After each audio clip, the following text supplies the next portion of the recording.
Hello बच्चों।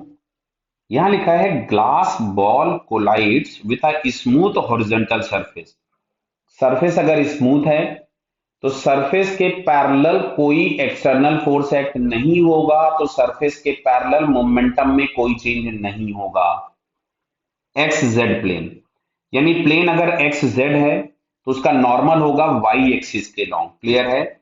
with a velocity v is equals to a I cap minus b j cap if the coefficient of restitution is e, the velocity of the ball just after collision will be। तो देखो ध्यान से, सबसे पहले तो ये आपके पास x Z plane हो गया, तो जो भी इसका परपेंडिकुलर होगा वो वाई एक्सिस के अलोंग होगा। और ई जो हम लोग लिखते थे उसमें हम लोग लिखते थे v rebouncing upon v hitting, but ये दोनों वेलोसिटीज होती थी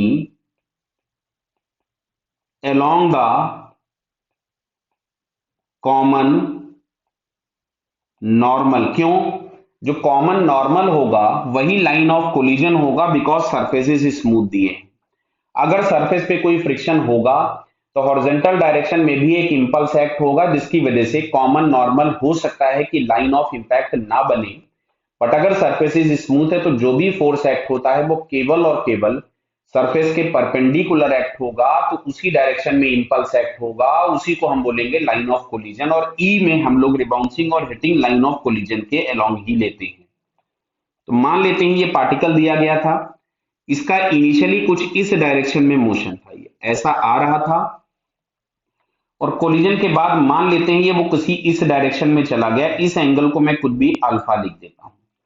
तो इसका अगर मैं कंपोनेंट लिखूंगा तो ये कंपोनेंट है ए और ये वाला कंपोनेंट है बी। तो अलोंग द कॉमन नॉर्मल जो कंपोनेंट है दैट इज बी।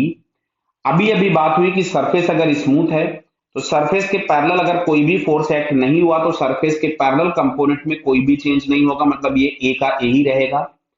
और इस डायरेक्शन में जो आपके पास आएगा वी रिबाउंसिंग में, इसको वी आर लिख दे रहा हूं। क्लियर है?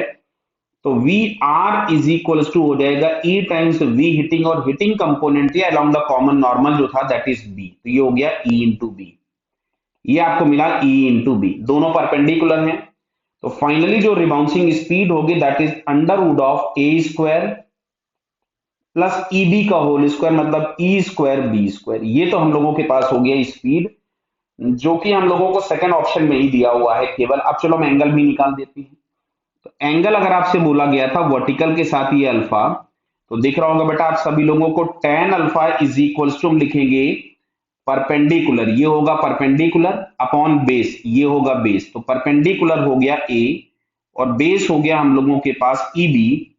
तो अल्फा इज इक्वल टू, इसको हम आराम से लिख सकते थे tan inverse of A upon E B. Clear है? तो tan inverse of A upon E B angle हो जाएगा, और मैग्नीट्यूड होगा A square plus E square B square का रूट, जो कि हम लोगों को सेकंड ऑप्शन में दिख रहा है। खैर मैग्नीट्यूड भी सेकंड ऑप्शन में था, मैंने एंगल भी निकाल दिया, तो सेकंड ऑप्शन फाइनली इसका क्या होगा? करेक्ट। क्लियर बेटा? Okay, all the best.